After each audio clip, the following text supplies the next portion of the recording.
আপনাদের মতো শিশু উপদেষ্টা এসে যদি এখন আমাদের সাথে কথা বলতে চায়, আপনাদের সাথে কথা বলাটাও আমি মনে করি যে আমাদের জন্য অবমাননা করে। পুরা সরকারই তাকে পৃষ্ঠপোষকতা করছে, পুরা সরকারের উপরে দায়।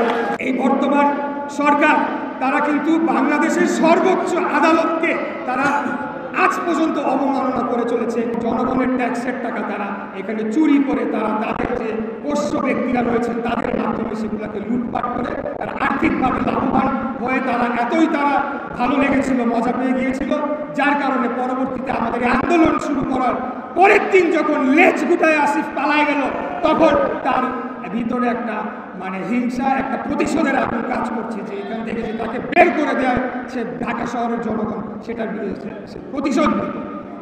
এই স্থানীয় সরকার উপদেষ্টা এবং এই স্থানীয় সরকার সচিব তারা আঞ্চলিক কর্মকর্তাদেরকে নির্দেশ দিয়েছে তারা যাতে জন্ম নিবন্ধন, মৃত্যু নিবন্ধন, নাগরিক সনদ এখানে যাতে সই না করে।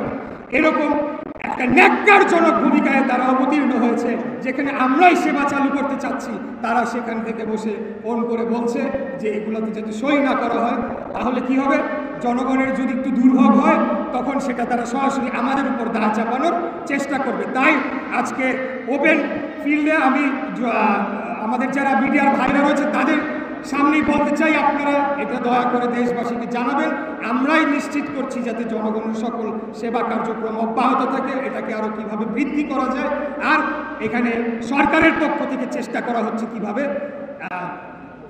এই সেবাগুলোকে বিঘ্ন ঘটিয়ে আমাদের উপর দায় চাপানো যায়। গতকালকে একটা রাতের বেলা হঠাৎ করে দেখলাম বিবিসিতে একটা সংবাদ প্রকাশ হয়েছে। এই আসিফ মাহমুদ বলছে যে কি জানি বলছে, ফৌজদারি, যদি ফৌজদারি অপরাধ করে থাকি তাহলে কেন আপনারা তো সরকারে, কেন আইন শৃঙ্খলা বাহিনীর কাছে আপনারা যে আমার বিরুদ্ধে অভিযোগ দায়ের করছেন না? কেন আইন শৃঙ্খলা রক্ষাকারী বাহিনীকে নির্দেশ দিচ্ছেন না আমাকে গ্রেফতার করে নিয়ে? আমরা এসব ভয় পাই না। খুনি হাসিনার বিরুদ্ধে 17 বছর আমরা যুদ্ধ করেছি, লড়াই করেছি, জেল খেটেছি, গুম হয়েছি।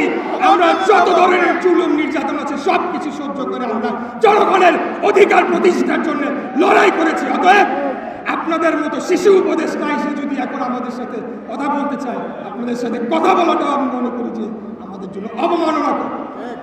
আজকে এই যা কিছু হচ্ছে সকল কিছুর জন্য এই বর্তমান সরকারকেই দায়ী করতে হবে এবং এই সরকার এই ধরনের লোকজনদেরকে দিয়ে কথা বলাচ্ছে, তারা আমাদেরকে হেয় প্রতিপন্ন খাটো করার চেষ্টা করছে। একটা নতুন খবর আজকে প্রকাশ পেয়েছে, গাজীপুর সিটি কর্পোরেশনে বদলির জন্য 20 কোটি টাকা নিয়েছেন উপদেষ্টা আসিফ মাহমুদ। এই সংবাদটি প্রচার হয়েছে।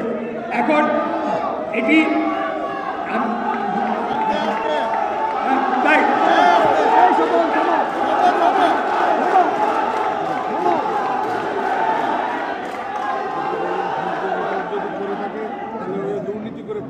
আমরা বলতে চাই, এই যে এই খবরটি যেটা দেখলাম, আমি আসার সময় দেখেছি, এটা যদি সত্য হয়ে থাকে এর বাইরেও আরও অনেকগুলো অভিযোগ এই উপদেষ্টা আসিফ মাহমুদের বিরুদ্ধে এসেছে। আমি গতকালকে আহ্বান জানিয়েছি, আজকে আহ্বান জানাচ্ছি, দুর্নীতি দমন কমিশন যাতে নগর ভবন সহ স্থানীয় সরকার মন্ত্রণালয় সহ সকল জায়গায় যেখানে এরা অফিস করেছে সেখানে যে এগুলো যাতে সুষ্ঠু সঠিক তদন্ত করে তাদের বিরুদ্ধে যথাযথ আইনি পদক্ষেপ নেয়। আর যদি এটা নিতে ব্যর্থ হয় তাহলে বলতে হবে এই পুরা সরকারই তাকে পৃষ্ঠপোষকতা করছে, পুরা সরকারের উপরে দায়। এই বর্তমান সরকার তারা কিন্তু বাংলাদেশের সর্বোচ্চ আদালতকে তারা আজ পর্যন্ত অবমাননা করে চলেছে। এই বিষয়টা আমার মনে হয় যে গুরুত্ব সহকারে জনগণের কাছে প্রচার করতে হবে। তারা যদি বলে থাকে যে স্বৈরাচারকে হটিয়ে, ফ্যাসিবাদকে হটিয়ে নতুন একটা সম্ভাবনাময় বাংলাদেশ গড়ার জন্য তারা এসেছে, কিন্তু তারা একই কায়দায়, স্বৈরাচারী কায়দায় যেভাবে খুনি হাসিনা আইন আদালতকে তোয়াক্কা করতো না, জনগণকে তোয়াক্কা করতো না, সংসদকে ধ্বংস করেছে তাদের ব্যক্তিগত লোকদেরকে ভুয়া ভোটের মাধ্যমে বসিয়ে, তারই কি ধারাবাহিকতা কি আমরা দেখতে পাচ্ছি কিনা? আজকে সেই প্রশ্ন জনগণকে অবশ্যই করতে হবে।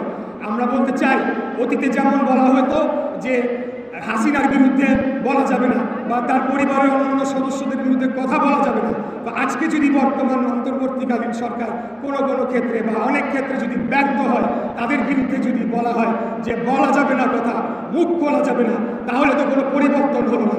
আমি বলতে চাই যে বাংলাদেশ সবার আগে বাংলাদেশ রাষ্ট্র এবং জনগণ। এখানে কোনো এক ব্যক্তি রাষ্ট্রের চেয়ে বড় হতে পারে না, জনগণের চেয়ে বড় হতে পারে।